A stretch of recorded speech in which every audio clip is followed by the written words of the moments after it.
ठीक है।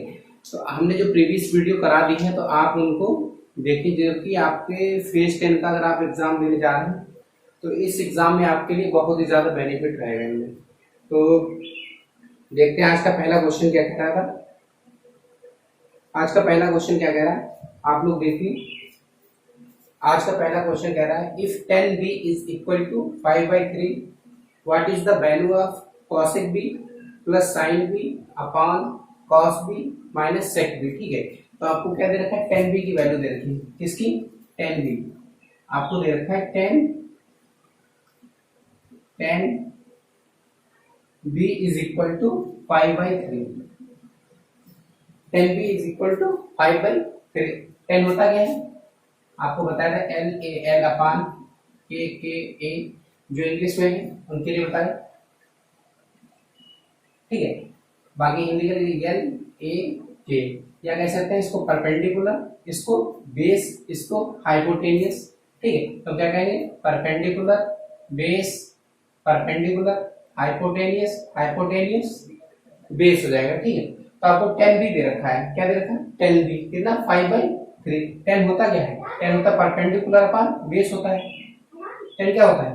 Perpendicular upon base. Perpendicular कितना? 5, बेस कितना हो जाएगा? 3, तो कितना हो जाएगा? अब ये आप जानते हैं पाइथागोरस थ्योरम कहते हैं p square b square is equal to h square होगा। ठीक है, तो 25 प्लस 9 क्या हो जाएगा? 34। कितना हो जाएगा? 34। अब आपको निकाल लेना वैल्यू। किसका निकालना है मान आपको? जो भी दे रखा है। क्या दे रखा है? cosec b plus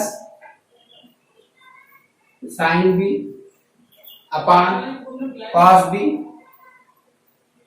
minus sec b।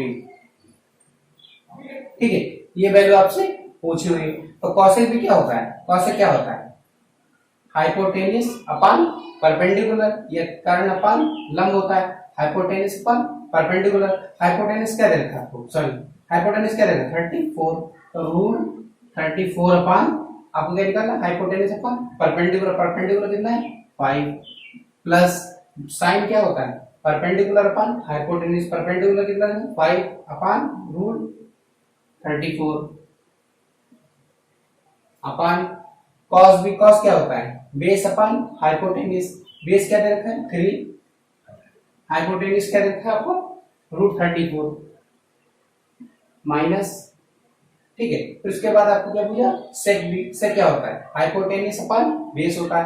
Hypotenuse आपको क्या देता है? रूट 34 अपान क्या दे रहा है? सेक कितना? हाइपोटेनियस अपान बेस। बेस क्या दे रखा है? 3।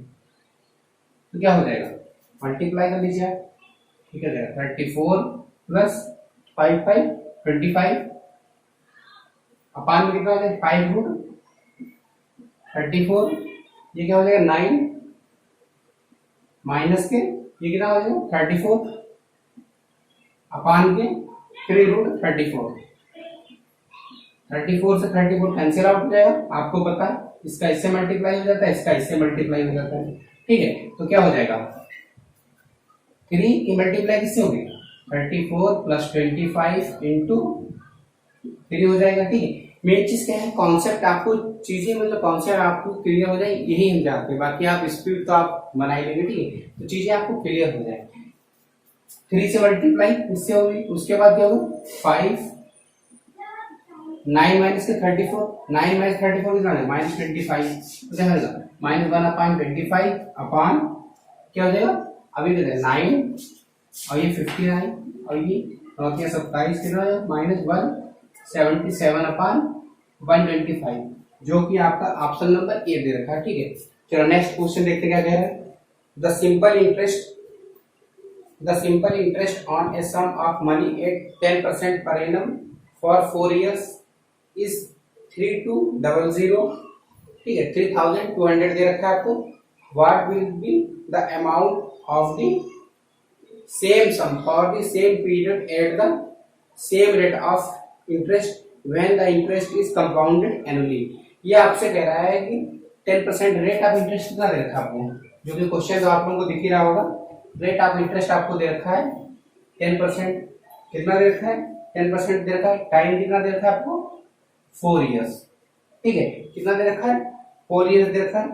तो इसका ये जो सिंपल इंटरेस्ट हुआ आपका कितना दे रखा है, सिंपल इंटरेस्ट आपको दे रखा है 3200 दे रखा है। ठीक है, अब आपसे पूछा है कि रेट ऑफ इंटरेस्ट भी सेम रहे, टाइम भी सेम रहे। ठीक है, तो आपका सीआई क्या होगा, जबकि हम काउंट कैसे कर रहे हैं, एनुअली काउंट कर रहे हैं रेट ऑफ इंटरेस्ट को। ठीक है, एनुअली काउंट कर रहे हैं। ठीक है, तो कितना आपसे पूछा है कि इसका जो सीआई होगा, कंपाउंड इंटरेस्ट होगा, ये आपसे पूछा हुआ है। तो आप जानते हैं कि सिंपल इंटरेस्ट क्या होता है, अगर 1 ईयर में 10% है तो 4 ईयर में कितना हो जाएगा, 40% हो जाएगा। यानी कि अगर हम बात करें सीआई की तो प्रिंसिपल का कितना हो जाएगा 40%। और 40% की वैल्यू कितनी रखी है, 3200, ये 40% की वैल्यू दे रखी है। और प्रिंसिपल होता कितना है, 100% होता है। यानी 100 से अगर हम मल्टीप्लाई कर दें तो उनको प्रिंसिपल मिल जाएगा। ठीक है, तो कितना हो जाएगा, 4 आ जाएगा, ये हो जाएगा 8000। कितना हो जाएगा प्रिंसिपल हमारा, 8000 हो जाएगा। ठीक है, या ऐसे कह सकते हैं 40% है, इसका 2.5 गुना तो प्रिंसिपल हो जाएगा, तो 100 हो जाएगा। ठीक है, तो क्या हो जाएगा 8000 इसका प्रिंसिपल हो जाएगा। अब आपसे पूछा है कि रेट ऑफ इंटरेस्ट भी 8% दे रखा है, टाइम पीरियड भी आपको 4% दे रखा है, और आपसे पूछा है सीआई। तो कैसे करते हैं, 10 से 11 हो जाएगा फर्स्ट ईयर में, सेकेंड ईयर में भी 10 से 11 हो जाएगा, थर्ड ईयर में भी 10 से 11 हो जाएगा, फोर्थ ईयर में भी 10 से 11 हो जाएगा। यानी इसका क्या हो जाएगा 11/10, 11/10, 11/10, 11/10। ठीक है, ये चीजें तो आपको क्लियर होंगी।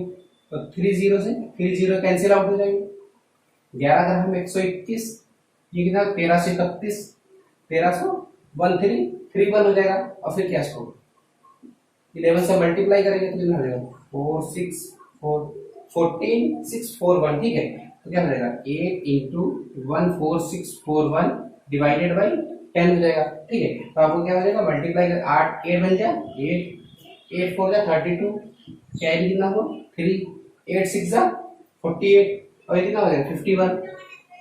ठीक है, 8 4 जा 32, कितना हो 37 हो जाएगा, 8 1 जा 8 और फिर 11/10 हो जाएगा। ठीक है, अब डेसिमल लग जाएगा यहाँ पर क्योंकि हम डिवाइड में 10 दे रखा था, तो क्या हो जाएगा 1171.2.8 हो जाएगा। ठीक है, जो कि आपका ऑप्शन नंबर डी दे रखा है। ठीक है, चलो नेक्स्ट क्वेश्चन देखते हैं क्या कह रहा है।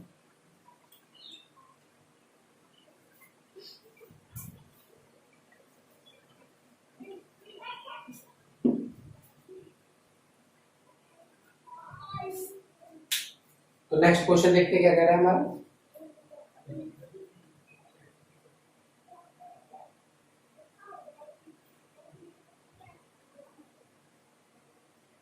चलो नेक्स्ट क्वेश्चन देखते हैं क्या कह रहा है। नेक्स्ट क्वेश्चन कह रहा है in triangle ABC x and y are the point on sides AB and AC respectively such that xy is parallel to BC if xy ratio BC दे रखा है आपको 2.5:7। ठीक है, तो what is the ratio of the area of the trapezium BC by x to that of triangle AXY। ठीक है, तो आपको ये कह रहा है कि आपको एक ट्रायंगल दे रखा है, कौन सा ट्रायंगल दे रखा है, ट्रायंगल आपको दे रखा है ABC।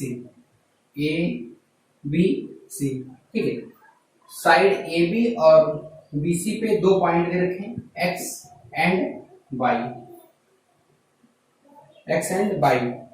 Such that XY is parallel to BC। XY किसके पैरेलल, किसके हैं BC के पैरेलल है। XY और BC का रेशियो आपको दे रखा है, XY रेशियो दे रखा है आपको BC, क्या दे रखा है 2.5:7। इसको 25 70 लिख सकते हैं, 5 से 5 टाइम और ये कितना 14 टाइम जाएगा, कितना जाएगा 55 25 14 25 17। ठीक है, तो इसको क्या लिख सकते हैं 5:14 लिख सकते हैं। अब आप ये बताइए XY कितना दे रखा है 5, तो बाई BC कितना हो जाएगा 14 हो जाएगा। अब आपको पता है कि किसी भी ट्रायंगल का एरिया क्या होता है, साइड स्क्वायर होता है। ठीक है, साइड स्क्वायर होता है। अगर हम पूरे ट्रायंगल ABC की बात करें तो उसकी साइड कितनी दे रखी 14, तो ABC का एरिया कितना हो जाएगा, ट्रायंगल ABC का एरिया कितना हो जाएगा 196 हो जाएगा। अगर हम ट्रायंगल AXY वाई की बात करें, किसकी बात करें, अगर हम बात करें ट्रायंगल ए एक्स वाई की बात करें तो इसकी साइड क्या दे रखी, 5 दे रखी, तो कितना हो जाएगा एरिया 25। लेकिन आपसे पूछा गया है, आपसे पूछा हुआ है trapezium B C by x, इस trapezium B C C by x, इस ट्रेपेजियम का आपसे पूछा है triangle A X by trapezium और इसका पूछ रखा है। इस टोटल एबीसी का एरिया कितना रखा 196। अगर इस टोटल एरिया से एबीसी के एरिया से अगर हम इस ट्रायंगल ए एक्स बाई का एरिया सब्ट्रैक्ट कर दें 196 से अगर हम 25 सब्ट्रैक्ट कर दें तो क्या हो जाएगा, ट्रेपेजियम का एरिया मिल जाएगा जो कितना आ गया 171 आ गया। उसके बाद आपको पता ही है कि इसका एरिया कितना है 25 है, ठीक है, तो क्या हो जाएगा 171 अपान, आपसे ट्रेपेजियम का पूछ रखा है, trapezium B C C by x हो जाएगा 171, ठीक है। अब बाकी ट्रायंगल है ये एक्स बाई आपसे पूछा है जो कि क्या हो जाएगा 25 हो जाएगा, ठीक है, तो क्या हो जाएगा 171 अपान 25 हो जाएगा। चलो नेक्स्ट क्वेश्चन देखते क्या कह रहा है। बाकी पीडीएफ आप लोगों को टेलीग्राम पे मिल जाएगी। अगर आप लोगों को पीडीएफ चाहिए तो आप लोग टेलीग्राम डिस्क्रिप्शन में हमने लिंक दे रखी है, ठीक है, तो वहां पर आप जाके पीडीएफ डाउनलोड कर सकते हैं। बाकी आपसे हमने बताया कि डीआई के सारे क्वेश्चन हम एक ही साथ कराएंगे, तो पीडीएफ आप लोग डाउनलोड कर लीजिएगा। नेक्स्ट क्वेश्चन क्या कह रहा है, नेक्स्ट क्वेश्चन कह रहा है A B is a chord in minor segment of a circle with centre O, C is a point between A and B on the minor arc A B, ठीक है, the tangent to the circle at A and B meet at the point D if ACB is equal to 116 then the measure of triangle ADB आपसे पूछा हुआ है। आपको दे रखा है एक सर्किल दे रखा है, क्वेश्चन ये कह रहा है कि एक सर्किल आपको दे रखा है, क्या दे रखा है आपको, एक सर्किल दे रखा है, थोड़ा सा बड़ा बना लेते हैं,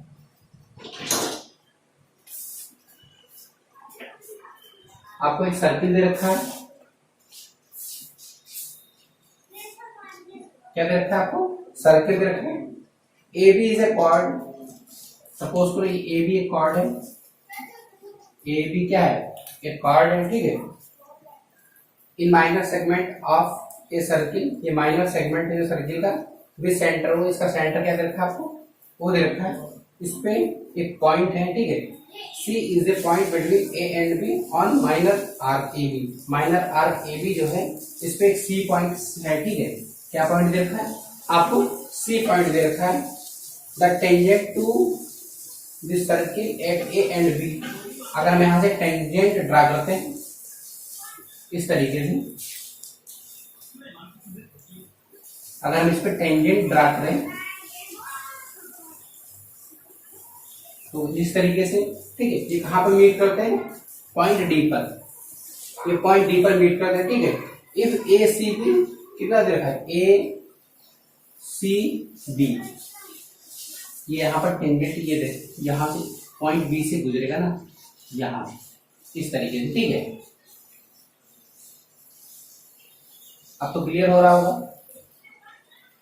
ए सी बी आपको कितना दे रखा है 116 दे रखा है, एसीबी की वैल्यू कितनी दे रखी 116, आपसे ए डी बी पूछा हुआ है, ठीक है, ए डी बी आपसे ये पूछा हुआ है, तो कैसे करेंगे, अगर हम इसको इस तरीके से मिला दें,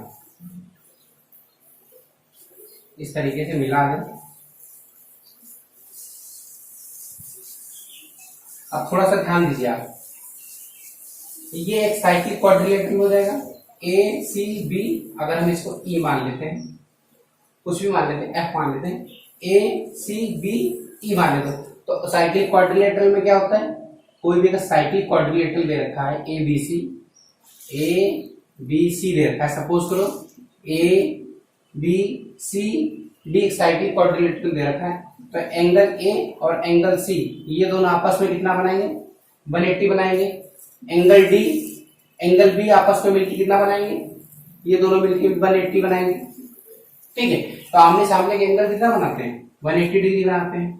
तो ये अगर हम ई ए सी बी देखें साइक्लिक क्वाड्रिलेटरल है, तो आमने सामने के एंगल कितना बनाएंगे, 180 बनाएंगे। अगर हमारे पास 180 दोनों मिलकर बनाएंगे, यहाँ पर कितना दे रखा है हमको, 60 दे रखा है, 116 दे रखा है, तो कितना हो जाएगा, 64 हो जाएगा। यानी ये वाला जो एंगल है हमारा, ये कितना हो जाएगा, 64 हो जाएगा। ठीक है। तो प्रॉब्लम, अगर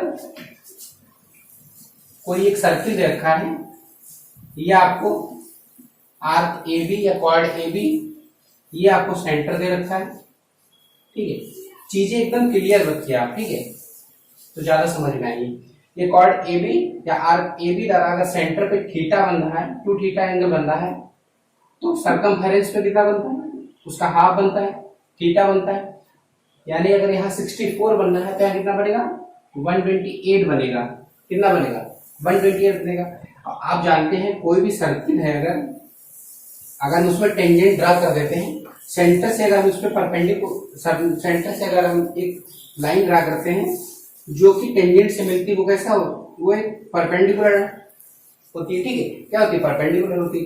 ये इस पे परपेंडिकुलर होती है, ये चीज तो आपको पता ही होगा। तो ये क्या होगा, परपेंडिकुलर होगा एंगल, ये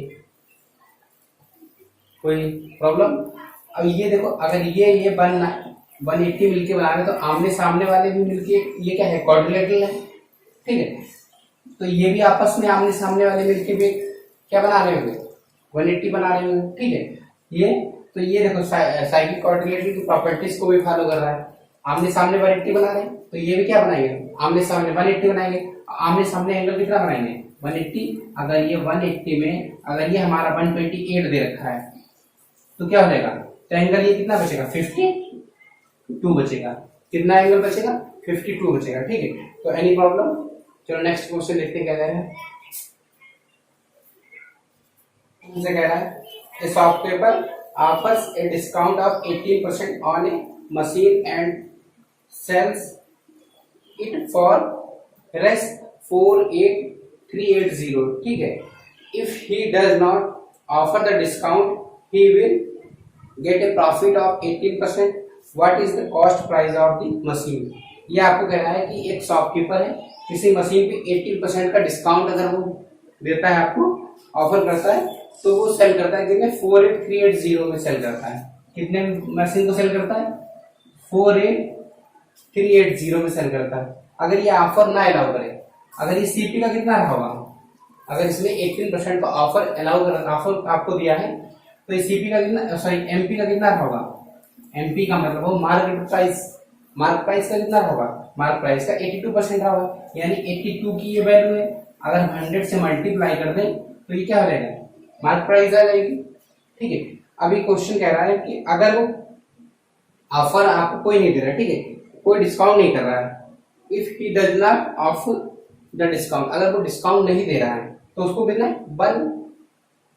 18% का प्रॉफिट हो रहा है। अगर वो ऑफर नहीं कर रहा है आपको कोई भी डिस्काउंट, ठीक है, कोई भी डिस्काउंट आपको नहीं दे रहा है, तो उसको कितना प्रॉफिट हो रहा है, 18% का। यानी कि ये जो एमपी है, ये सीपी का कितने वैल्यू के इक्वल है, 18% के इक्वल है, 18% के इक्वल है। आपसे पूछा क्या है, सीपी तो पूछा, कॉस्ट प्राइस तो आपसे पूछा हो, तो ये किसकी वैल्यू है, अगर हम सीपी की बात करें तो सीपी के 118 के इक्वल है, 100 की वैल्यू चाहिए, और ये सीपी के है कितने के इक्वल, ये सीपी के 118 के इक्वल है, हमें 100% की वैल्यू चाहिए, तो ये क्या हो जाएगा, सीपी हो जाएगा। ये चीज तो आपको क्लियर हो गई होगी। ठीक है, आप कैंसिल आउट कर लीजिए आप, ये कितना देगा 41 हो जाएगा, कितना हो जाएगा 41 हो जाएगा, ये कितना 24190। ठीक है, और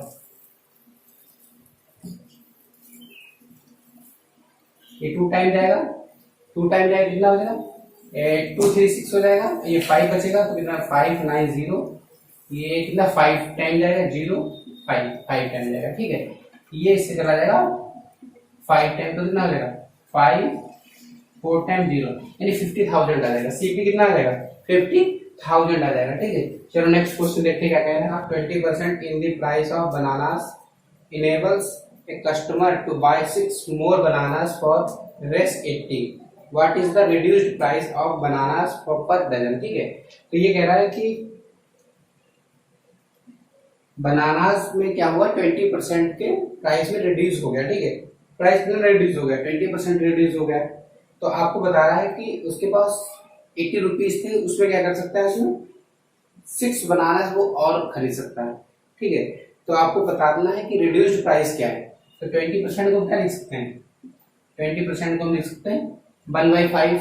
क्या लिख सकते हैं, 1/5। यानी कि वो अगर प्राइस पहले कितना थी, अगर 5 थी, तो अगर उसमें से 1 सब्ट्रैक्ट हो गया तो कितनी बची प्राइस, 4 बची। कितनी बची, 4 बची। ठीक है, लेकिन आपको हमने बताया था जब हमने क्लास कराई थी, आप लोग प्रीवियस वीडियो देखना चाहते, चैप्टर वाइज हमने कराया था, तो आपको एक बताया था कि कंजम्पशन क्या होता है, प्राइस इनटू एक्सपेंडिचर क्या होता है, सॉरी एक्सपेंडिचर क्या होता है, प्राइस इनटू कंजम्पशन होता है। ठीक है, अगर एक्सपेंडिचर हमारा क्या कांस्टेंट है, एक्सपेंडिचर अगर हमारा कांस्टेंट है, अगर प्राइस इंक्रीज होगी तो क्या होगा, कंजम्पशन डिक्रीज होगा।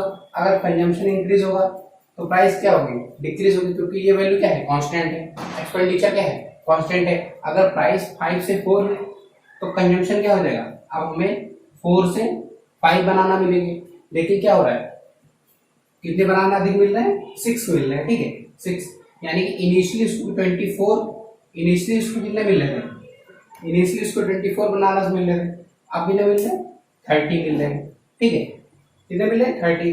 80 रुपीज में पहले उसको कितने मिल रहे थे, 24 बनाना मिल रहे थे, अब 80 रुपीज में इसको 30 बनाना मिल रहे। अब आपसे पूछा गया रिड्यूस प्राइस पूछी, अगर 80 रुपीज में उसको 30 बनाना मिल रहे हैं। ठीक है, और डजन में कितने होते हैं, 12 होते हैं, यानी कितना हो गया, 30 बनाना का मतलब क्या हो, 2.5 डजन हो गया, 2.5 डजन। ठीक है, यानी 85 5/2 से अगर हम डिवाइड कर देंगे तो क्या हो जाएगा, 1 डजन की वैल्यू आ जाएगी, 5 से कितने टाइम जाएगा, 16 टाइम जाएगा, क्या हो जाएगा, 13 रुपीज पर डजन।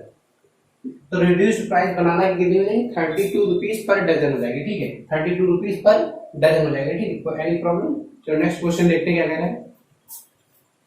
कह रहा है if the number 48K2048P6 is divisible by 99 then K multiply by P is equal to। ठीक है, एक आपको नंबर दे रखा है, क्या दे रखा है, आपको दिख रहा होगा क्वेश्चन, नंबर क्या दे रखा है, 48, क्या नंबर दे रखा है, 48K2048P6, जो कि डिविजिबल किससे है, 99 से डिविजिबल है। 99 से अगर डिविजिबल है तो 11 से डिविजिबल होगा और 9 से डिविजिबल होगा।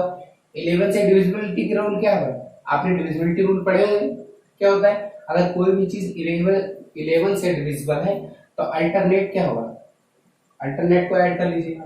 ठीक है, इन दोनों का डिवीजन, सॉरी इन दोनों का सब्ट्रैक्शन क्या होगा, या तो उनके बीच डिफरेंस क्या होगा, 0 होगा, या 11 क्या होगा, मल्टीप्लाई होगा। 9 का डिविजिबिलिटी रूल क्या कहता है, number of sum of numbers. ठीक है, जितने ये नंबर्स दे रखे हैं इनका सम ले लीजिए, 9 से डिविजिबल होना चाहिए, ये चीज आपको तो पता ही होगा। 11 की डिविजिबिलिटी रूल क्या है, अल्टरनेटिव नंबर्स आप ले लीजिए, अल्टरनेट नंबर। ठीक है, अल्टरनेट नंबर ले लीजिए, इनको आप सम कर लीजिए, और दोनों जो अल्टरनेट नंबर आपने ले इनका डिफरेंस ले लीजिए, या तो वो 0 के इक्वल होगा या तो 11 का मल्टीपल होगा। ठीक है, 9 की डिविजिबिलिटी रूल क्या कहता है, सम लेना है इन नंबर्स का। ठीक है, इन नंबर्स का सम लेना है, वो किससे डिविजिबल होगा, 9 से डिविजिबल होगा। ठीक है, चलो देखते हैं 9 से डिविजिबिलिटी चेक करते हैं क्या है कि नहीं। तो 4 8 कितना हो जाएगा, 12 14 18 26 26 32, यानी हो गया हुआ 32K प्लस P। अब 9 से डिविजिबल, 9 से डिविजिबल क्या होने के लिए, या तो 36 हो, ठीक है, या तो 45 हो। 36 होगा तो इसकी वैल्यू कितनी होनी चाहिए, 4 होनी चाहिए, और 45 होने के लिए कितनी होनी चाहिए, 13 होनी चाहिए। ठीक है, यानी K प्लस P का जो मान है या तो वो 4 होगा तब 9 से डिविजिबल होगा, या तो कितना होगा 13 होगा, तो 9 से डिविजिबल होगा। ठीक है, अगर इससे आप ऊपर जाएंगे, जैसे 54 में जाएंगे तो 2 डिजिट नंबर आ जाएंगे, और जो कि पॉसिबल नहीं है। ठीक है, क्योंकि ये सिंगल डिजिट नंबर है, तो 2 डिजिट नंबर यहाँ पॉसिबल है ही नहीं। 2 डिजिट नंबर क्या है, यहाँ पॉसिबल ही नहीं। ठीक है, तो यहाँ पर क्या रहेंगे, सिंगल डिजिट नंबर रहेंगे, तो या तो फिर क्या रहेगा 4 रहेगा इन दोनों का सम, या तो 13 रहेगा। और 11 की डिविजिबिलिटी की अगर हम बात करें तो क्या होगा 6 4 11 की डिविजिबिलिटी के लिए आपको क्या बताया, अल्टरनेटिव नंबर का सम ले लीजिए, अल्टरनेट नंबर का सम ले लीजिए आप।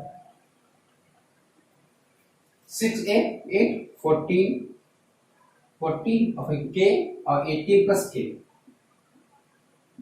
फिर इसका सम कर लीजिए प्लस 4 6 14 प्लस पी। ठीक है, इन दोनों का डिफरेंस या तो 0 का इक्वल होगा या 11 का क्या होगा, मल्टीपल होगा।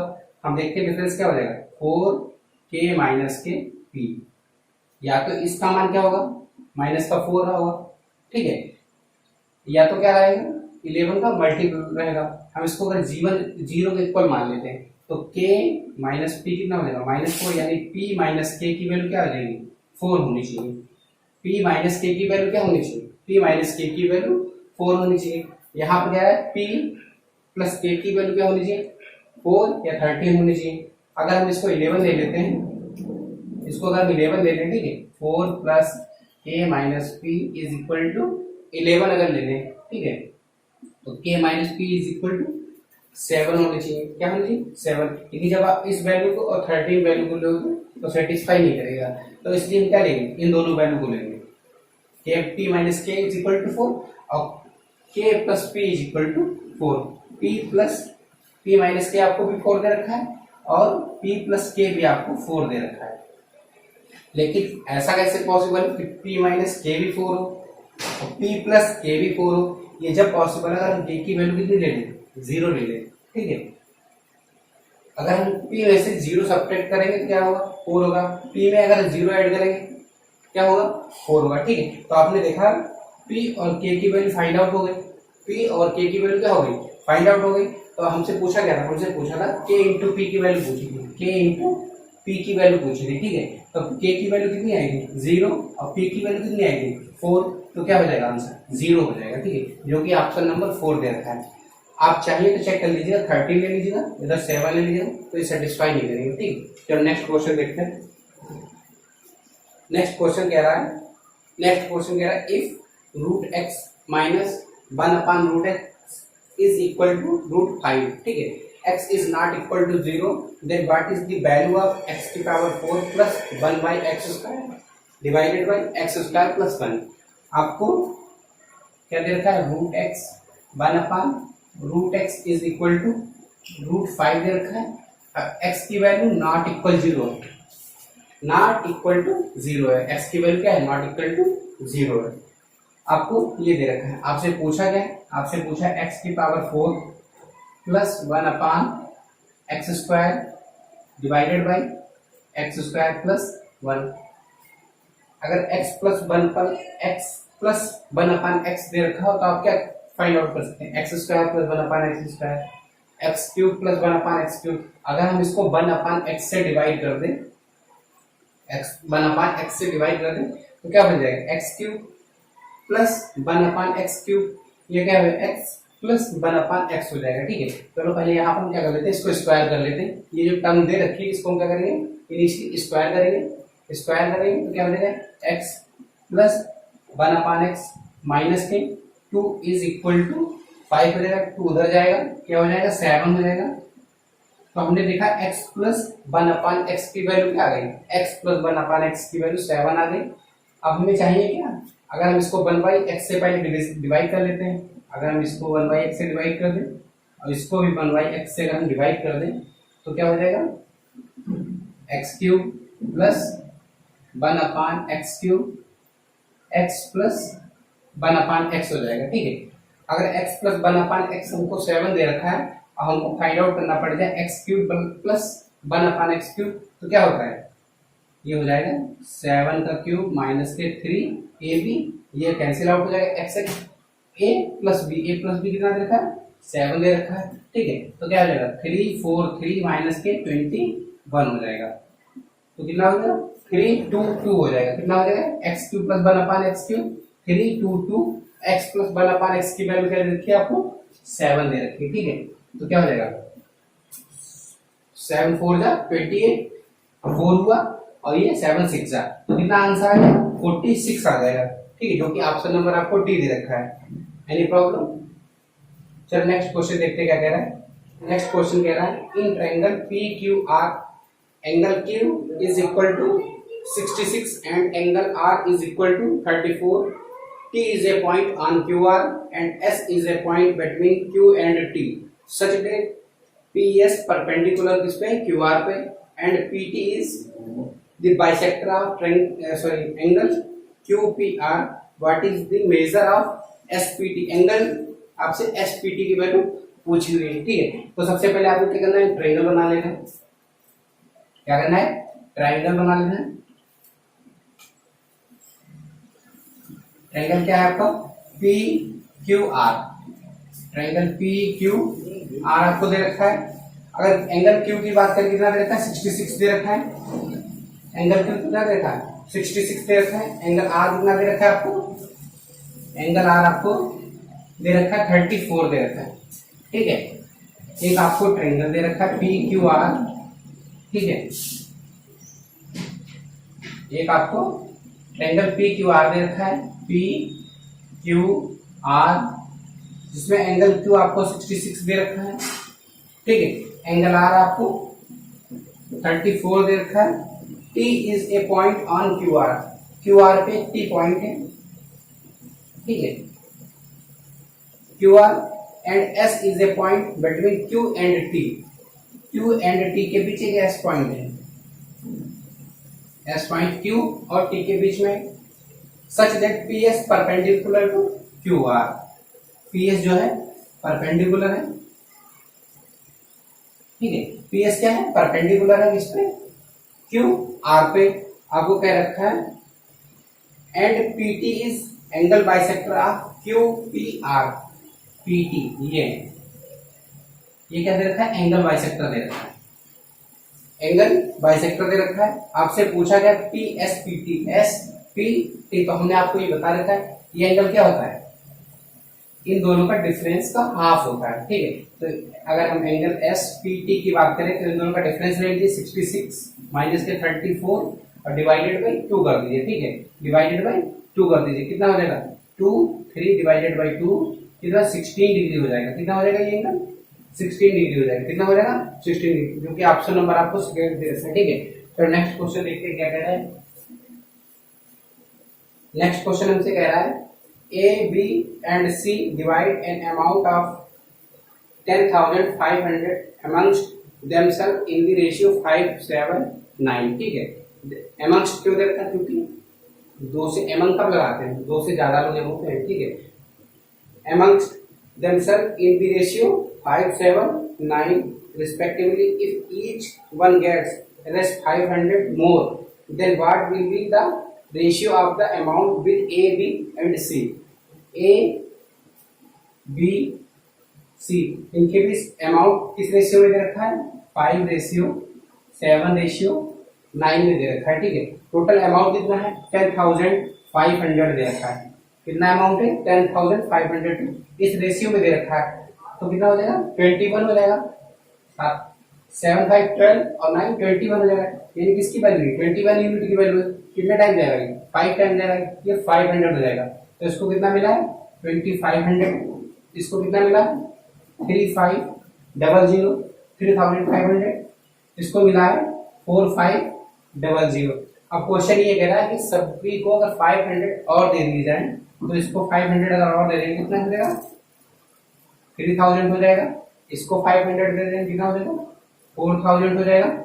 इसको 500 दे देंगे कितना हो जाएगा 5000 हो जाएगा। ये क्या हो जाएगा ये 0 0 0 से कैंसिल आउट हो जाएंगे। तो इनके बीच रेशियो क्या हो जाएगा न्यू रेशियो क्या हो जाएगा 3:4:5, जो कि ऑप्शन नंबर आपको सेकंड दे रखा है। ठीक है, चलो नेक्स्ट क्वेश्चन देखते हैं क्या कह रहा है। सिंप्लीफिकेशन का क्वेश्चन है 25। बाकी हमने आपको बताया है कि सिंप्लीफिकेशन डीआई क्वेश्चन सारे हम एक साथ कर देंगे और अगर आप इसकी पीडीएफ चाहते हो, डिस्क्रिप्शन में मैंने लिंक दे रखी है, आप टेलीग्राम से जुड़ सकते हैं। टेलीग्राम का नाम है, आप टेलीग्राम पे जाके सर्च कर सकते हैं maths by Ravindra Mishra official, आप वहाँ पे सर्च कर सकते हैं। वहाँ को आपको क्विज भी मिलती रहेंगी। अगर आप फेज 10 के एग्जाम की तैयारी कर रहे हैं तो आप लोग उसको जरूर अटेम्प्ट करें, ठीक है, जो कि आपके एग्जाम के लिए बहुत ज्यादा बेनिफिशियल रहेंगे। अगर इंग्लिश क्विज की बात करें, वन वर्ड इसमें आपको सिनोनिम्स वगैरह हम क्विज देते रहते हैं। तो Telegram maths by Ravindra Mishra official आप सब्सक्राइब करें।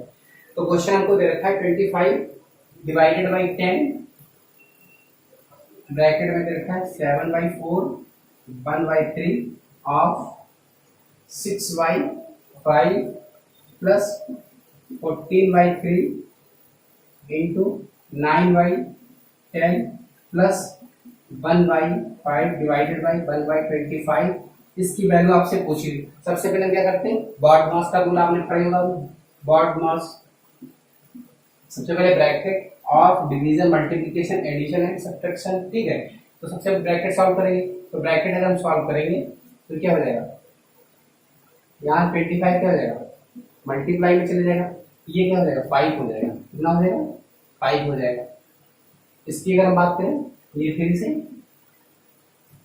9 और ये क्या हो जाएगा 7, ये 5 21/5 प्लस 5 ये क्या हो जाएगा 7/12 हो जाएगा इंटू 6/5 ये 2 टाइम जाएगा। तो कितना हो जाएगा 7/10 हो जाएगा। कितना हो जाएगा 7/10 हो जाएगा। ये 25/10 और माइनस का ही हो जाएगा 7/10। ये चीज समझे। अब इसमें से आप सब्ट्रैक्ट कर लीजिए, ये भी 10 है, इसके भी बेस में 10 है। तो कितना हो जाएगा ये 18/10 हो जाएगा। 18/10 हो जाएगा प्लस 20 ये 2 टाइम्स जब मल्टीप्लाई होगा प्लस ये भी 10 50/10 हो जाएगा। आपका ये हो जाएगा 50 60 1/10/10 ये हो जाएगा 11। क्या हो जाएगा 11, ठीक है। तो ऑप्शन नंबर आपका कौन सा फर्स्ट सही हो जाएगा। चलो नेक्स्ट क्वेश्चन देखते हैं क्या कहते हैं। बॉड मास रूल को अगर आप फॉलो करेंगे तो आपके आंसर गलत नहीं होंगे। नेक्स्ट क्वेश्चन कह रहा है if 6√6 p Q 2√2 q is equal to √6 p plus √2 q into sp square plus mq square minus npq, then the positive value of s square m square plus 2n square की value आपसे पूछी है। तो आप जानते हैं a cube plus B cube क्या होता है a plus B, A square plus B square minus के ए बी होता है, ठीक है, जो कि आपको दे रखा है। अगर हम इंग्लिश की बात करें तो 6√6 दे रखा है, तो हम उसको क्या लिख सकते हैं √6 इंटू बी का क्यूब लिख सकते हैं। उसके बाद नेक्स्ट टर्म को क्या लिख सकते हैं √2 इंटू क्यू का क्यूब लिख सकते हैं। तो क्या होगा नेक्स्ट क्या होगा √6 p प्लस क्यू हो जाएगा, √6 p √2 Q a plus b हो जाएगा प्लस a स्क्वायर में क्या होगा 6p हो जाएगा 6p स्क्वायर, a स्क्वायर में क्या होगा 6p स्क्वायर हो जाएगा, b स्क्वायर में क्या हो जाएगा 2q स्क्वायर हो जाएगा प्लस 2q स्क्वायर हो जाएगा। बाकी आपको क्या हो जाएगा माइनस ए भी हो जाएगा। तो ये क्या हो जाएगा माइनस √12p हो जाएगा। ये चीज क्लियर है। अब आपसे पूछा क्या है, आपसे पूछा हुआ है एस कहाँ पे दे रखे हैं, ये एस दे रखे, 6 की वैल्यू क्या हो गई एस हो गई, एस की वैल्यू कितनी दे रखी 6। कंपैरिजन करा लीजिए, जो इक्वेशन आपको दे रखी इस इक्वेशन से आप कंपैरिजन करा लीजिए। तो एस की वैल्यू क्या जाएगी 6 हो जाएगी, एम की वैल्यू क्या हो जाएगी 2 हो जाएगी और एन की वैल्यू क्या हो जाएगी, एन की वैल्यू √12 हो जाएगी। अब आपसे क्या रहता है रूट में वैल्यू आपसे पूछी है किसकी एस स्क्वायर मतलब ये 36 हो जाएगा प्लस एम स्क्वायर कितना हो जाएगा 4 हो जाएगा प्लस 2n स्क्वायर मतलब कितना 24 हो जाएगा। तो कितना 64 हो जाएगा रूट में, कितना हो जाएगा 64 जो कि 8 बाहर निकल के आएगा, कितना 8 आएगा, रूट से वैल्यू बाहर कितनी आएगी 8 आएगी, ठीक है। तो नेक्स्ट क्वेश्चन देखते हैं क्या है, ऑप्शन नंबर सेकंड इसका सही है। आपसे नेक्स्ट क्वेश्चन कह रहा है the least number which should be added to 3627 so that the sum is exactly divisible by 4, 5, 6 and 8। ठीक है, तो आपको किससे डिवीजन, ये आपको एक नंबर देता है 3627। इस नंबर 3627 इसमें कौन सा नंबर ऐड किया जाए जिससे कि जो नंबर है हमारा 4, 5, 6 एंड 8 से क्या हो, डिविजिबल हो। तो 4, 5, 6, 8 का एलसीएम अगर हम लें तो कितना हो जाएगा, 120 हो जाएगा। यानी या तो वो नंबर क्या होगा जो इससे डिविजिबल होगा उसका एलसीएम होगा, या एलसीएम का कोई मल्टीपल होगा। तो एलसीएम कितना हो गया 120। अब ये 120 होगा या तो इसका कोई मल्टीपल होगा, लेकिन यहाँ पर नंबर क्या दे रखा है 3627, यानी इसका कोई मल्टीपल है। ठीक है, तो हम देखते हैं क्या है, अगर हम इसको डिवाइड करते हैं इसके एलसीएम से तो क्या देखते हैं 3627, तो कितना हो जाएगा 2 टाइम में कितना हो जाएगा, 3 टाइम में क्या हो जाएगा 360 हो जाएगा, या कितना बचा 27। लेकिन हमने देखा यहाँ पर कितना 120 होना चाहिए, या है कितना 27 है। तो 120 से अगर हम 27 सब्ट्रैक्ट कर दें, यानी अगर 93 इसमें और ऐड कर दें, कितना 93 अगर इसमें से हम और ऐड कर दें इसमें, तो ये नंबर जो है हमारा इसके एलसीएम से डिविजिबल होगा। इसके जब एलसीएम से डिविजिबल होगा तो 4, 5, 6, 8 से भी ये क्या होगा डिविजिबल होगा। चलो नेक्स्ट क्वेश्चन देखते हैं क्या कह रहे हैं। नेक्स्ट क्वेश्चन कह रहा है A and B are 2 points on the same side of a ground 50 meter apart. The angle of elevation of these points to the top of a tree are 60 degree and 30 degree respectively. What is 40% of the height of the tree? ठीक है, आपको एक tree दे रखा है, आपको एक tree दे रखा है, इसके एक ही साइड में सेम साइड में ही पॉइंट ए एंड बी दे रखे हैं, आपको पॉइंट ए एंड बी दे रखे हैं, इनके बीच डिस्टेंस कितनी दे रखी है 50 मीटर दे रखी है। ये पॉइंट एक दूसरे से कितनी दूरी पे है 50 मीटर की दूरी पे है। ठीक है, एंगल आपको एलिवेशन एंगल कितना दे रखा है इन पॉइंटों का 60 एंड 30 दे रखा है, तो ये कितना हो जाएगा 60 हो जाएगा, ये कितना हो जाएगा 30 हो जाएगा। अगर ये 60 है ये तो परपेंडिकुलर होगा 90 होगा, ये कितना हो जाएगा 30 हो जाएगा। अगर ये 30 तो ये एंगल कितना हो जाएगा 60 हो जाएगा। बाकी हमने आपको बताया था हाइट के डिस्टेंस में कई सारे क्वेश्चन जो प्रीवियस अभी हमने कराए हैं। ठीक है, तो उसमें बताया हुआ है, क्या बताया है कि अगर हमको राइट एंगल ट्रायंगल दे रखा हो, क्या दे रखा राइट एंगल ट्रायंगल दे रखा हो, नीचे बता देते हैं यहाँ पर कोई अगर हमको एक राइट एंगल ट्रायंगल दे रखा हो, अगर ये 30 डिग्री है ये 60 डिग्री है, तो इसका पाइथागोरस थ्योरम से इसकी साइड रेशियो क्या आते हैं, साइड 30 के सामने क्या होता है 1 होता है, 60 के सामने कितना होता है √3 होता है, और 90 के सामने कितना होता है 2 होता है। वही चीज है यहाँ पर 60 के सामने कितना होगा, यहाँ पर इसमें 30 के सामने 60 के सामने कितना होगा √3 होगा, 60 के सामने √3, 30 के सामने 1। ठीक है, अगर ये 30 के सामने √3 है, यानी कि 30 के सामने 60 के सामने 90 के सामने, 30 के सामने अगर 1 है तो 60 के सामने √3, 90 के सामने 2। अगर 60 के सामने √3 है यानी कि इसका 3 टाइम मल्टीपल हो गया, तो 30 के 60 के सामने क्या हो जाएगा 3 हो जाएगा, यानी ये डिस्टेंस जो है हमारी 3 हो जाएगी, क्योंकि एंगल कितना दे रखा 60 दे रखा है। ठीक है, तो एंगल कितना देगा 3 हो जाएगा। अगर ये 1 है हमारा, ये डिस्टेंस 1 है, तो ये कितनी हो जाएगी ये वाली डिस्टेंस 2 हो जाएगी, ये 2 हो जाएगी। 2 की वैल्यू कितनी रखी 50 दे रखी, ये 2 यूनिट की वैल्यू हमको 50 दे रखी है, तो 1 यूनिट की वैल्यू कितनी हो जाएगी 25 हो जाएगी। आपसे पूछा गया है हाइट ऑफ द ट्री कितना है √3 यूनिट है, यानी 1 यूनिट की वैल्यू अगर 25 है तो √3 यूनिट की वैल्यू क्या है 25 √3। लेकिन आपसे पूछा गया इसका 40% पूछा हुआ है, 40% क्या हो जाएगा 40% क्या होगा 2/5 होता है, क्या होता है 2/5, तो 5 से 5 टाइम जाएगा, ये कितना 10√3 हो जाएगा, कितना हो जाएगा 10√3। तो ये आंसर ये हाइट ट्री की हाइट का 40% कितना हो जाएगा 10।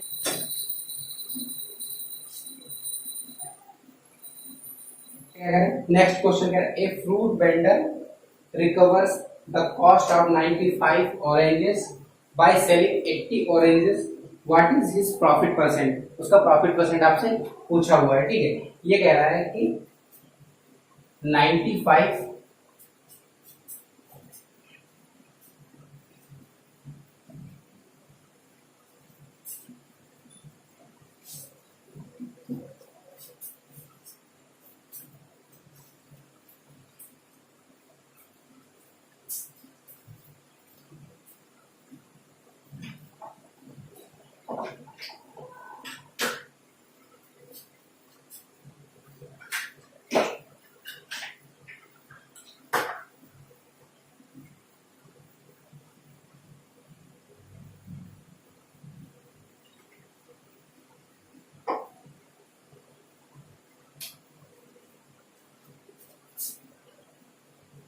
नेक्स्ट क्वेश्चन कह रहा है, नेक्स्ट क्वेश्चन कह रहा है, a fruit vendor recovers the cost of 95 oranges by selling 80 oranges, what is his profit percentage. यानी कि वो 95, ठीक है, का सीपी जो है 80 के एसपी के इक्वल है। यानी कि जब वो 80 ऑरेंजेस को सेल कर देता है, 80 ऑरेंजेस को सेल करने पर वो 95 ऑरेंजेस के सीपी के इक्वल वो प्रॉफिट मतलब मनी लेता है, ठीक है। यानी 80 ऑरेंजेस जब वो सेल कर देगा तो उसके पास मनी कितना होगा, 95 ऑरेंजेस के सीपी के इक्वल उसके पास पैसे होंगे, ठीक है। तो सीपी अपन एसपी का रेशियो हम देखें क्या हो जाएगा, 80/95 क्या हो जाएगा, 80/95। तो अगर हम इसको डिवाइड करते कितना हो जाएगा, 16/19 हो जाएगा। 16/19 आपसे पूछा गया प्रॉफिट परसेंट, यानी कि उसने 6 यूनिट जो प्राइस थे, 6 यूनिट जो अगर 16 रुपीज में उसने अगर सेल, उसकी कॉस्ट प्राइस 16 रुपीज है तो उसकी सेलिंग प्राइस क्या है, 19 रुपीज है। यानी उसका प्रॉफिट कितना हो गया, 3 यूनिट का हो गया, 3 रुपीज का हो गया ओवर 16 रुपीज, तो 3/16। अब जब हम परसेंटेज निकालते तो मल्टीप्लाई बाई 100 परसेंटेज का साइन लगा देते हैं, तो 300/16 कितना टाइम देगा, 1 टाइम देगा, कितना बचेगा 14, ये कितना जाएगा 8 टाइम देगा, तो 16 8 जा 128 बचा हमारे पास कितना 12/16 की जगह 3/4 हो जाएगा, क्या हो जाएगा 3/4। तो आपका हो जाएगा 83/4% और 3/4 को क्या लिख सकते हैं 0.75%, ठीक है। तो 18.75% का उसने प्रॉफिट लिया। 95 के सीपी की जो वैल्यू है वो 80 के एसपी के इक्वल है, ठीक है। ये चीज आपको क्लियर है। चलो नेक्स्ट क्वेश्चन देखते हैं क्या कह रहा है कि AC is the, so next question क्या है, AC is the diameter of a circle dividing the circle into 2 semicircles. ED is a chord in one semicircle such that ED is parallel to AC. B is a point on circumference of the circle in the other semicircle. CB is equal to 75 degree. What is the measure of CED? आपसे degree में पूछा हुआ है उसका major कितना angle है, ठीक। सबसे पहले आपको क्या करना है, एक सर्किल बनाना है। सबसे पहले क्या करना है, आपको एक सर्किल बना लेना है। अब आपसे कह रहा है कि AC is a diameter of a circle. ये क्या है, AC डायमीटर है, ये क्या हुआ उसका सेंटर हुआ। AC का डायमीटर दे रखा है जो कि 2 सेमी सर्किल में डिवाइड करेगा। ED is a quad in 1 semi circle. ये ED हमने सपोज किया, ये ED क्वाड है, ED क्वाड है 1 semi, such that ED is parallel to AC, ये इसके पैरेलल है, ठीक है। ED और AC क्या है, पैरेलल है। B is a point on the circumference of the circle in the other semicircle.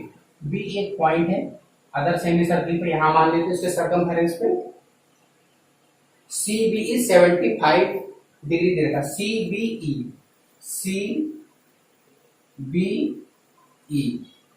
ये आपको 75 डिग्री दे रखा है। कितना दे रखा है, 75 डिग्री देगा। आपको पूछा है CED, CED ये एंगल आपसे पूछा हुआ है, ये एंगल आपसे पूछा हुआ है, ठीक है। कैसे करना है बताइए आप। अगर हम इसको मिला देते हैं, अगर हम इसको मिला दें तो सेमी सर्किल, सॉरी ये सर्किल है, अगर हम इस तरीके से कोई भी इस सेमी सर्किल में अगर इस डायमीटर ए बी से सरकमफेरेंस पर कोई पॉइंट लेते हैं, इस तरीके से मिला देते हैं तो 90 डिग्री का एंगल बनता है यहाँ पे। यानी आपने पढ़ा अर्धवृत्त में बना सेमी सर्किल में अगर कोई भी एंगल आप ट्रायंगल इस तरीके से बनाएंगे, सेमी सर्किल में कोई भी ट्रायंगल बनाएंगे तो 90 डिग्री होगा। तो यानी एसी क्या हो जाएगा, डायमीटर हो जाएगा। ये इस तरीके से हम ट्रायंगल बनाएंगे तो 90 हो जाएगा। अगर ये 75 दे रखा है आपको, ठीक है, ये 75 दे रखा है, अगर ये आपका कितना दे रखा है 75, ये टोटल अगर यहाँ से हम बात करें, ये टोटल पूरा कितना हो जाएगा 90 हो जाएगा।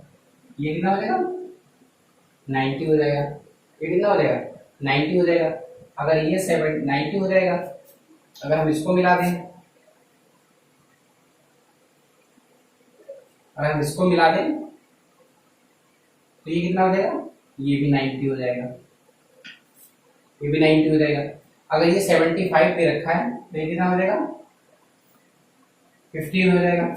अगर हम बात करें इस आर्क ए की, इस आर्क ए की बात करें या हम कॉर्ड ए की बात करें, अगर यहाँ पर सर्कमफेरेंस पे यहाँ पर 15 डिग्री एंगल बना रहा है तो यही कॉर्ड या आर्क ए यहाँ पे भी 15 डिग्री का एंगल बनाएगा, ठीक है। अगर दो लाइंस पैरेलल हो, इस तरीके से कोई भी अगर लाइन दे रखी है, अगर ये 15 डिग्री है तो ये कितना होता है 15 डिग्री होता है एकांतर कोण, ठीक है। तो ये 15 डिग्री है तो ये कितना हो जाएगा 15 अल्टरनेटिव एंगल है ना, तो 15 डिग्री, ये कितना हो जाएगा 15 डिग्री हो जाएगा। तो अगर ये 15 है तो ये कितना हो जाएगा 15 डिग्री हो जाएगा। तो आपसे पूछा गया है एंगल CED पूछा है आपसे, क्या पूछा CED, तो ये कितना हो जाएगा 15 डिग्री हो जाएगा। चलो नेक्स्ट क्वेश्चन देखिए। P and Q completed a work together and were paid rest 1080 rupees and 1440 rupees respectively. If P can do the entire work in 20 days, how many days did they take to complete the work together? ठीक है, तो आपको क्या है, दो लोग हैं P and Q, P है Q है, P एंड Q दो लोग दे रखे, इनके बीच इन्होंने वर्क किया, उसमें इनको कितना पे किया गया, इसको P को पे किया गया 1080, इसको कितना पे किया गया 1440 पे किया गया, ठीक है। आपको पता है जब हम मनी पे करते हैं तो उनकी इफिशिएंसी के अकॉर्डिंग पे करते हैं, जितना वर्क करेगा उसी के अकॉर्डिंग हम उसको मनी पे करेंगे, यानी उनकी जो इफिशिएंसी होगी उसी के अकॉर्डिंग मनी पे करेंगे, या मनी का रेशियो हम इफिशिएंसी के रेशियो के इक्वल होगा। अगर हम इसका रेशियो ले लेते हैं, अगर इसको रेशियो ले लेते हैं तो 0 से 0 कैंसिल हो जाएगा, ठीक है। ये कितना 18 6 जा 108, 18 8 जा 144, ठीक है, 3:4, यानी क्या हो जाएगा, अगर P की एफिशिएंसी कितनी 3 तो Q की एफिशिएंसी कितनी हो जाएगी 5 हो जाएगी। P कितने दिनों में कर सकता है, ये कह रहा है अगर इनकी एफिशिएंसी कितनी है 3 है P की, तो Q की एफिशिएंसी कितनी हो जाएगी 4 हो जाएगी। अब ये कह रहा है P can do the entire work in 20 days, अगर ये P 3 एफिशिएंसी से कोई वर्क 20 डेज में कर सकता है, टोटल वर्क कितना हो जाएगा 60 हो जाएगा। अगर इसकी एफिशिएंसी 3 है तो ये कोई भी वर्क 20 डेज में कर सकता है 3 एफिशिएंसी से, टोटल वर्क कितना हो जाएगा 60 हो जाएगा, 60 हो जाएगा, कितना हो जाएगा टोटल वर्क 60 हो जाएगा। अब आपसे कह रहा है कि अगर ये दोनों मिलकर कार्य करते हैं P एंड Q, तो इनकी टोटल की एफिशिएंसी कितनी हो जाएगी 7 हो जाएगी। अगर ये 60 वर्क को अगर ये दोनों मिलकर करेंगे 7, इन दोनों की एफिशिएंसी टोटल कितनी रहेगी 7, यानी पर डे 7 यूनिट वर्क करेंगे, 60 यूनिट टोटल वर्क दे रखा है, तो कितना हो जाएगा 7 8 जा 56, कितना बचा 4/7 डेज, यानी सॉरी 8 4/7 डेज में कंप्लीट कर देंगे वर्क को, ठीक है।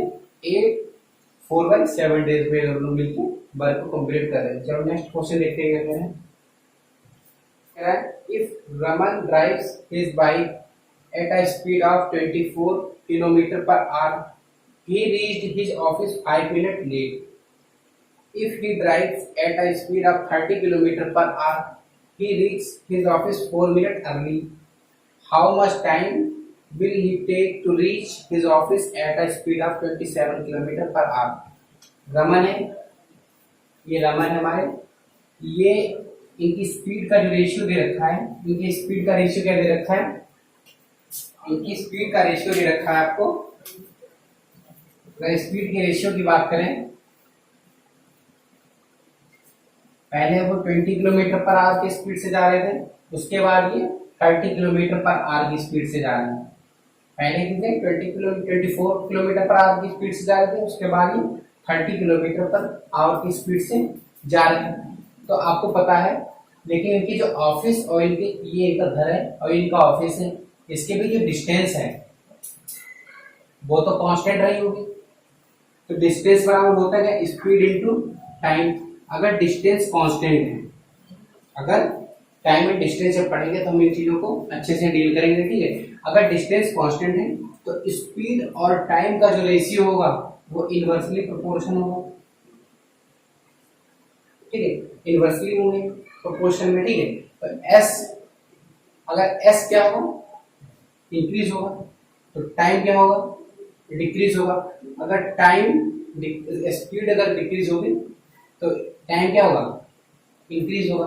अगर इन्होंने पहले स्पीड इनकी कितनी थी 24 थी, इनिशियल इनकी स्पीड 24 थी, उसके बाद इन्होंने स्पीड को क्या कर दिया 30 कर दिया, तो इनका जो टाइम रेशियो होगा वो क्या है 30 से 24। अगर इसको रेशियो में अगर कन्वर्ट कर दें तो 5 से 4 हो जाएगा,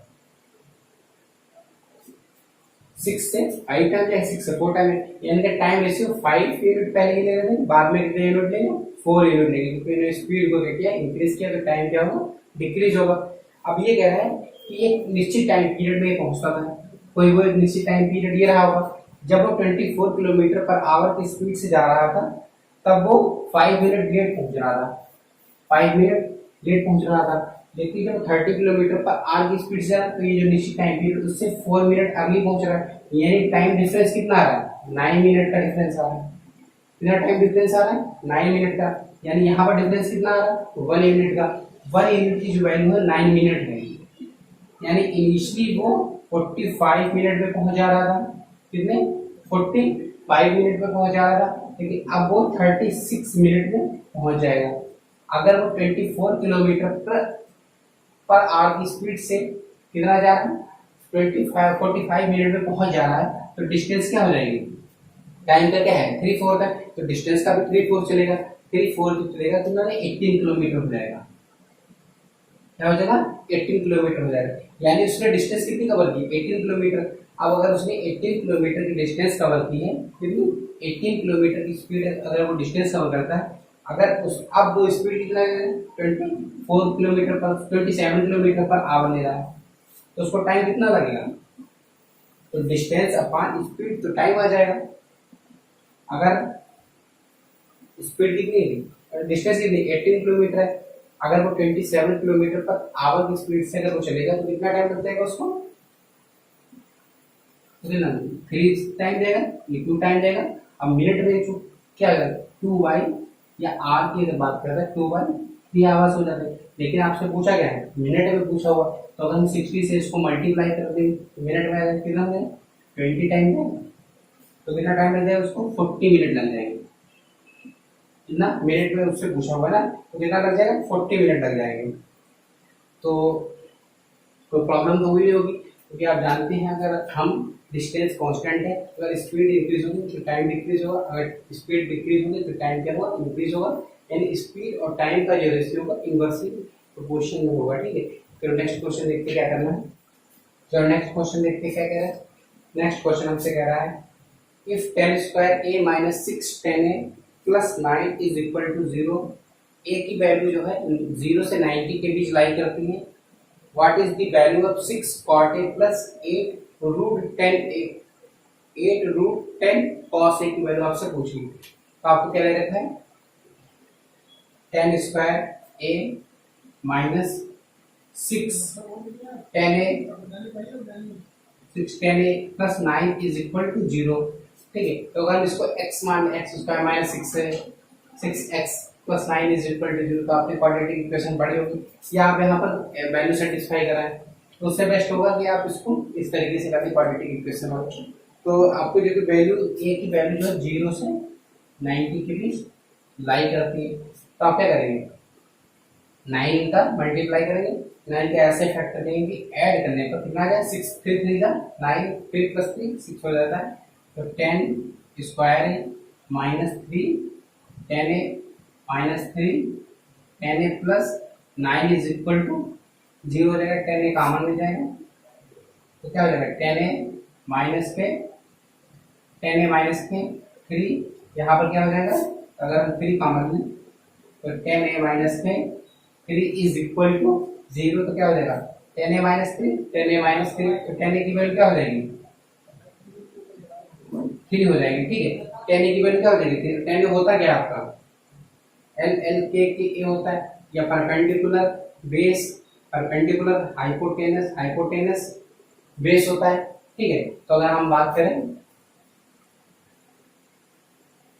क्या हो जाएगी, इसको क्या लिख सकते हैं 3/1 लिख सकते हैं, इसको 3/1 लिख सकते हैं, और 10 होता क्या है परपेंडिकुलर अपान बेस होता है, परपेंडिकुलर अपान बेस, तो ये कितना हो जाएगा √10 हो जाएगा। आपसे पूछा गया 6 cot a, क्या पूछा है 6 cot a plus 8 √10 cos a, तो 6 cot a क्या हो जाएगा, cot a आपको क्या पता है बेस अपान परपेंडिकुलर होता है, बेस अपान परपेंडिकुलर यानी 1/3 प्लस 8 √10 cos a क्या हो जाएगा, cos a आपको क्या बताएगा बेस अपान हाइपोटेनस होता है। ठीक है, हाइपोटेनस बेस अपान हाइपोटेनस कितना देगा √10 देगा, √10 से √10 कैंसिल आउट हो जाएगा, ये 2 टाइम जाएगा, तो 2 प्लस 8 क्या हो जाएगा 10 हो जाएगा, तो आपका आंसर कौन सा हो जाएगा थर्ड ऑप्शन आपका सही हो जाएगा। ठीक है, तो नेक्स्ट क्वेश्चन देखते हैं क्या कह रहा है।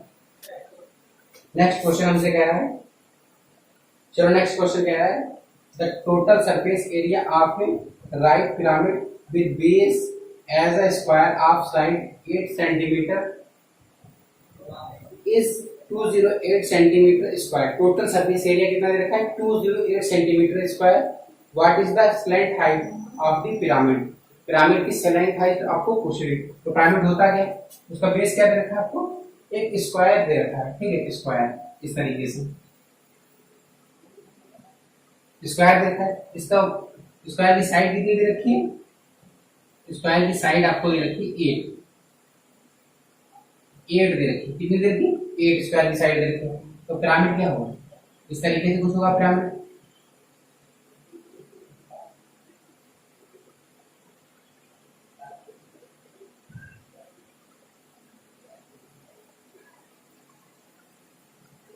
तो इस तरीके से पिरामिड होगा। ठीक है, जब हम आपको पढ़ाएंगे 3D पढ़ाएंगे, जब आपको एडवांस मैथ पढ़ाएंगे तो आपको ये फार्मूले याद करने की जरूरत नहीं है। अगर आपने सिलेंडर याद कर लिया तो आप पूरे के पूरे प्रिज्म के फार्मूले याद हो जाए आपको।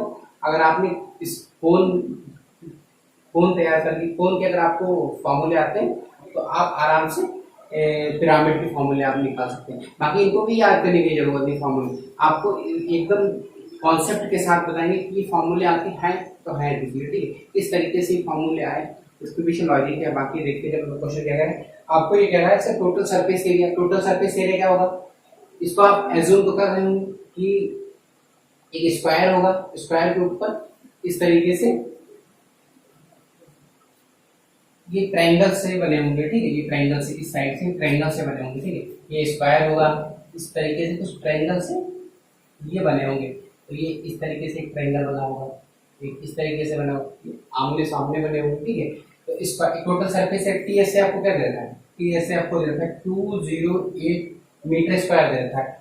अगर इसका टीएस से क्या होगा स्क्वायर बेस का आपको एरिया दे रखा होगा, बेस का एरिया दे रखा होगा, प्लस ये 4 जो ट्रायंगल बन रहे हैं, 1 2 3 4 1 2 3 4 आमने सामने के, अपोजिट भी ये अपोजिट, तो 4 ट्रायंगल और ये बेस का एरिया, ये टोटल सरफेस एरिया होगा। अगर हम इस बेस का इसका स्क्वायर देखा तो स्क्वायर का एरिया, टोटल एरिया क्या हो जाएगा 64 हो जाएगा। अगर हम स्क्वायर का एरिया कितना हो जाएगा 64, तो अगर टोटल सरफेस एरिया 208 दे रखा है और स्क्वायर का एरिया जब 64 सब्ट्रैक्ट कर दें तो कितना बचेगा 4, यहाँ से क्या हो जाएगा 4 144।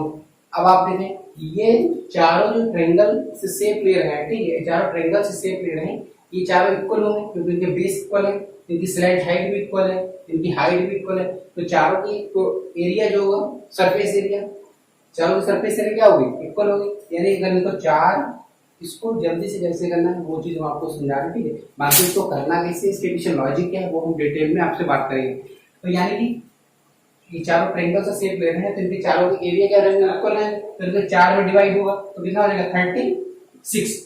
एक अगर इसको हम ओपन कर दें तो इस तरीके से ओपन होगा,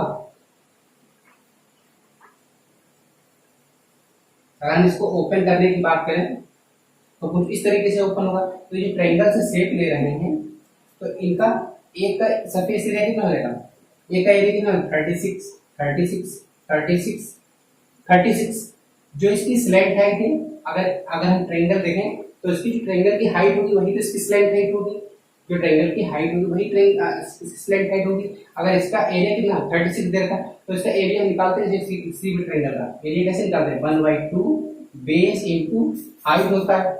अब एरिया क्या दे रखा है आपको 36 दे रखा है, ठीक है। बेस आपको पता है कि कितना है 8 है, तो 1/2 इनटू 8 और आपको ये हाइट यानी स्लाइड हाइट एल मान लीजिए या एल मान लीजिए, ठीक है। 36 ये कितना टाइम जाएगा 4 टाइम, तो एल कितना हो जाएगा 9। तो ये स्लाइड हाइट है आपकी, ये हाइट है इस ट्रायंगल की हाइट यानी ये स्लाइड हाइट है, तो कितनी आ जाएगी 9 आ जाएगी, कितनी आ जाएगी 9 आ जाएगी, ठीक है। तो कितनी आ जाएगी 9 आ जाएगी। तो आपसे पूछा भी क्या था, आपसे पूछा था पिरामिड की स्लाइड हाइट, तो 9 आ जाएगी, ठीक है। जब नेक्स्ट क्वेश्चन देखते हैं क्या करें,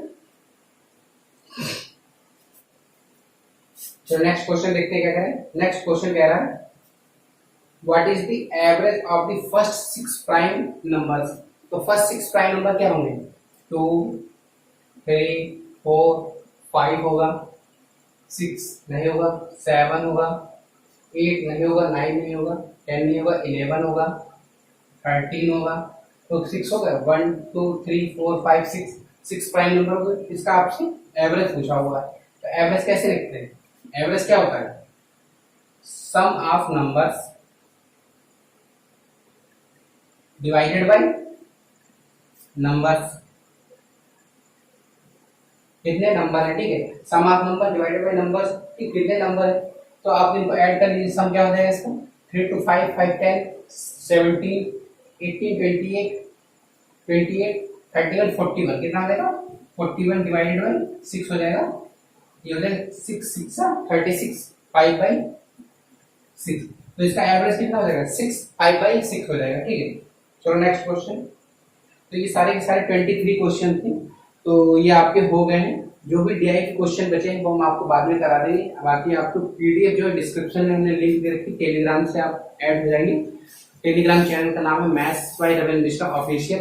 तो आपको वहां पर क्विज भी मिलती रहेंगी। अगर आप फेस 10 की एग्जाम की तैयारी कर रहे हैं तो आप वहां पर जाइए, आपको वहां पर इंग्लिश की क्विज मिलते हैं जो कि एग्जाम के लिए बहुत ही ज्यादा इंपॉर्टेंट भी है। और जब आप एग्जाम दे रहे होंगे तो वहीं से आपको मिलेगी। और अगर आप फेस 10 एग्जाम की तैयारी कर रहे हैं तो हम बहुत जल्दी अपने कोर्स मतलब अपना वीडियो लेके आएंगे चैप्टर वाइज, जो कि हमने जो चैप्टर करा दिए हैं तो आप उनको भी पढ़िए तो आपको बहुत ज़्यादा बेनिफिट मिलेगा। तो आप मेरा टेलीग्राम चैनल ज्वाइन कर लीजिए maths by Ravindra Mishra official.